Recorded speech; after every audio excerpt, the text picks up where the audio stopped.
ભરૂચમાં મોબાઈલની દુકાન ધરાવતા યુવાન દ્વારા નગરપાલિકાના પ્રમુખને બ્લેકમેલ કરી ખંડણી માંગતા સમગ્ર મામલો પોલીસ મથકે પહોંચ્યો હતો.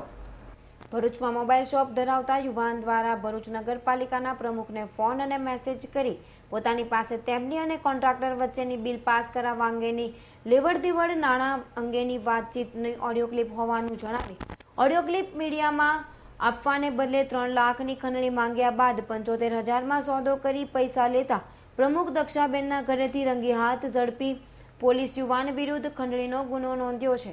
નગરપાલિકાની ચૂંટણી પહેલા આ ઘટના પ્રકાશમાં આવતા રાજકીય વર્તુળોમાં ખળભળાટ મચી જવા પામ્યો છે.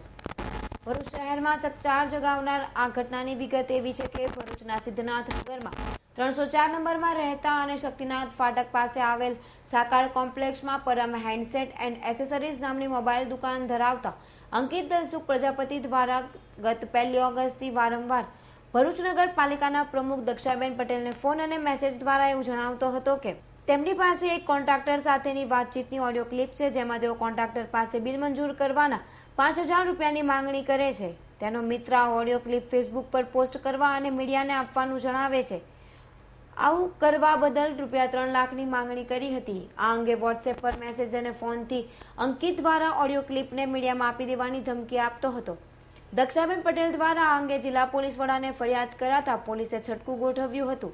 ગત રોજ યુવાન દક્ષાબેને 75,000માં સોદો નક્કી કરી ઘરે પૈસા લેવા બોલાવ્યો હતો. યુવાને પહેલેથી જ દક્ષાબેનને મેસેજ કરી કહી દીધું હતું કે તેઓ પૈસા કાગળમાં લપેટી રાખે અને બહારથી પૈસા લઈને જતો રહેશે. બાદમાં પૈસા લેવા ઘરે પહોંચતા પહેલેથી જ વોચમાં ઉભેલી પોલીસે અંકિતને ઝડપી પાડી તેના વિરુદ્ધ ગુનો નોંધી વધુ તપાસ હાથ ધરી છે. અવી સૈયદનો રિપોર્ટ S9 ન્યૂઝ ભરૂચ.